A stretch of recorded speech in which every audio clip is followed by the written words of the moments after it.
JEE mains 2021 third and fourth attempts के exam देने वाले प्यारे बच्चों, आई होप कि आपका प्रिपरेशन काफ़ी अच्छा चल रहा होगा। अभी आज का वीडियो मैं आपके आपके लिए खास इसलिए मैं बना रहा हूँ कि आप अपनी स्ट्रेटजी किस तरीके से बनाएं कि आपको आप सपोज आपने किसी NIT को टारगेट किया हुआ है, तो उसको कैसे, उसके लिए क्या आपका परसेंटाइल चाहिए और कितना आपकी तैयारी होनी चाहिए, किस सब्जेक्ट में क्या होना चाहिए कि आपका परसेंटाइल आ जाए, किस रैंक में होना चाहिए आपका आपका जो कैंडिडेचर किस रैंक का होना चाहिए, ताकि अपने अनुकूल आप अपने इंस्टीट्यूट को पा सकें और कोर ब्रांच जो कि आजकल CS को बोला जाता है, CS और IT को, उसको भी प्राप्त कर सकें। वैसे तो देखा जाए तो कोर ब्रांचेस काफ़ी होते हैं, जैसे CS हो गया, मैथ एंड कंप्यूटिंग हो गया, इलेक्ट्रिकल हो गया, इलेक्ट्रॉनिक्स एंड कम्युनिकेशन हो गया, मैकेनिकल, सिविल, इलेक्ट्रिकल, ये सब तो वही हैं। उसके अलावा डिपेंडिंग अपॉन उनके लाइकिंग पे भी डिपेंड करता है, किसी को केमिकल भी अच्छा लगता है, किसी को रोबोटिक्स अच्छा लगेगा, इंडस्ट्रियल इंजीनियरिंग की अपनी पहचान है एक्चुअली, और बहुत सारे गवर्नमेंट के पब्लिक सेक्टर यूनिट में इसकी ज़रूरत भी पड़ती है, जैसे कोल इंडिया लिमिटेड हुआ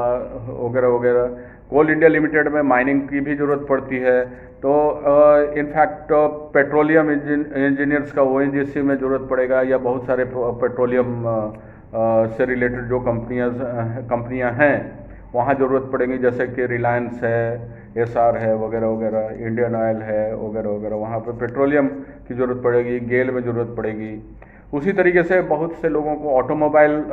में जाना है, तो उनके लिए कोर ब्रांच ऑटोमोबाइल हो गया। कमिंग टू द पॉइंट बच्चों, जो हमारे टॉप NITs हैं, जिसके उसको उस किस तरीके से उसको टॉप कैटेगरीज में रखा जाता है, उसके लिए बहुत सारे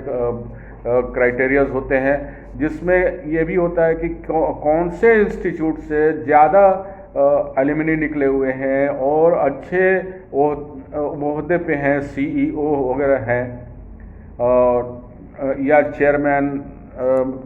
chairman cum managing director CMD वगैरह के पोजीशन पे हैं, तो वहाँ पे वो अपने इंस्टीट्यूट से पास किए हुए बच्चों को खींचते भी हैं, depending upon the quality of the student. तो वो एक कहीं ना कहीं उनका सॉफ्ट कॉर्नर उस इंस्टीट्यूट से जुड़ा हुआ रहता है। तो बच्चों उस देखा जाए तो, और जहाँ पे पढ़ाई के भी स्तर काफ़ी अच्छे हैं, आपके नॉलेज का भी ब्रशअप काफ़ी अच्छा होता है, प्रैक्टिकल की सुविधाएं काफ़ी हैं, उसमें त्रिची, वारंगल, राउरकेला, सूरतकल, कालीकट, इलाहाबाद, नागपुर, सूरत, भोपाल, दिल्ली भी आजकल काफ़ी अच्छा कर रहा है, हालांकि वो बहुत बाद का है खुला हुआ, लेकिन काफ़ी अच्छा कर रहा है। और जयपुर, यहाँ पे आपको अगर कोर ब्रांच लेना है और अगर आप जनरल कैटेगरी के हैं, तो आपका marks 100 to 99, all India rank की मैं बात करूँगा, स्टेट कोटा की मैं बात नहीं कर रहा हूँ अभी, और आपका ऑल इंडिया रैंक 100 to 99 होना चाहिए। Similarly economically weaker section EWS के जो रेंज होने चाहिए परसेंटाइल का, वो 100 से 98 तक हो, तो उनको EWS के कोटा में फ़ायदा मिलेगा। और EWS और OBC लगभग सेम ही होता है, तो उसमें 100 to 98 मैंने उसमें भी रखा हुआ है। SC उसी तरीके से SC और ST का स्लाइट डिफरेंस है, इसलिए उसको भी मैंने एक ही रेंज में रखा हुआ है, 100 to 97, if they want to get core branch like CS और IT and top institute also. और दूसरी बात बच्चों, अगर आपका 1 से 11,500 तक का अगर आपका ऑल इंडिया रैंक आ रहा है, तो आपको ये मिलने का चांसेस रहेगा कोर ब्रांचेज में।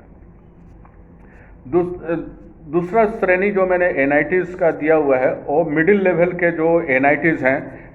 जैसे जालंधर हुआ, कुरुक्षेत्र हुआ, सिलचर हुआ, जमशेदपुर हुआ, गोवा हुआ, रायपुर हुआ, पटना हुआ, अगरतला हुआ, दुर्गापुर हुआ, हमीरपुर हुआ, ये मिडिल लेवल के NITs हैं। यहाँ से भी काफ़ी बच्चे निकले हुए हैं, बहुत सारे पुराने कॉलेजेस हैं और पैकेज भी इनका एवरेज पैकेज भी अच्छा है और यहाँ से पास करके भी बच्चे अच्छे अच्छे पोस्ट पे अलुमिनीज निकले हुए हैं इनफैक्ट। और वो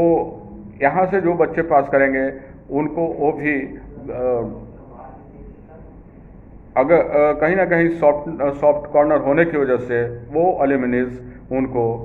अपने कंपनीज में एब्जॉर्प्शन दिलवाने की कोशिश करेंगे, क्योंकि उनको यकीन रहता है कि बच्चे में क्वालिटी होगा। और बहुत सारे इंस्टीट्यूट्स हैं स्पेसिफिक ब्रांच के लिए जो है उनका काफ़ी अच्छा रहता है, प्रैक्टिकल की सुविधाएं काफ़ी अच्छी रहती हैं और ओवरऑल अच्छा रहता है इनफैक्ट। तो उस हिसाब से इसमें जो कोर ब्रांच अगर लेना हो, जैसे CSC लेना हो या IT लेना हो, तो आपका रैंक 11,001 से 22,500 के बीच होना चाहिए और आपका परसेंटाइल 99 से 98 होना चाहिए जब आप जनरल कैटेगरी के हैं। तो अगर आप EWS या OBC कैटेगरी के हैं तो आपका परसेंटाइल 98 से 97 होना चाहिए। दूसरी चीज़, अगर आप SC ST में बिलोंग कर रहे हैं तो 97 to 95 परसेंटाइल आपका मिनिमम होना चाहिए ताकि आप अपने कोर ब्रांच को प्राप्त कर सकें। कुछ लोअर NITs हैं जो नए भी खुले हुए हैं और उसमें कुछ एक पुराने भी हैं उसमें, लेकिन ड्यू टू सम रीजन्स वो अभी NIRF में लोअर श्रेणी में गिने गए हैं, उसकी वजह से उनको लोअर कैटेगरी में मैंने रखा है। जैसे आंध्र प्रदेश, पौंडीचेरी, उत्तराखंड, सिक्किम, मेघालय, अरुणाचल, श्रीनगर, नागालैंड, मणिपुर एंड मिजोरम। यहाँ पे अगर आप एडमिशन लेना चाह रहे हैं तो आपका ऑल इंडिया कोटा का जो परसेंटाइल होना चाहिए वो 98 से 96 परसेंटाइल होना चाहिए और ऑल इंडिया रैंक जो है 22,500 से 42,500 तक होना चाहिए, 22,500 से 42,500। सिमिलरली EWS और OBC को एक कैटेगरी में मैंने रखा हुआ है। ये 96 से 95 परसेंटाइल अगर आपका आता है तो आप अब कोर ब्रांच आपको मिल जाएगा, ये लोअर कैटेगरी के जो NITs हैं वहाँ पे। सिमिलरली SC और ST के को चूँकि मैंने सेम श्रेणी में रखा हुआ है, सेम कैटेगरी में रखा हुआ है और क्योंकि ज़्यादा अंतर नहीं होता उसमें परसेंटाइल में, तो 95 से 94 परसेंटाइल अगर आप प्राप्त करते हैं तो कोर ब्रांच लोअर कैटेगरी के NITs में आपको मिलने का चांसेस रहेगा। तो बच्चों, आप अपना स्ट्रेटजी आप तो बना ही रहे हैं, ये एक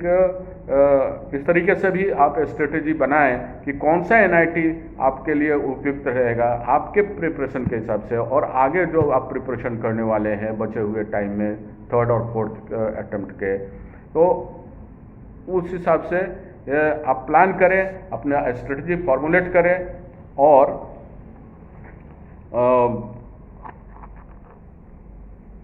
अचीव करें अपने रैंक को और अपने परसेंटाइल को।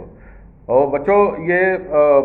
मैं समझता हूँ कि ये काफ़ी हेल्पफुल रहेगा आपको स्ट्रेटजी बनाने में। तो please subscribe it, share it and like it. और thank you very much, bye bye, have a nice day, best of luck for your exam. Thank you.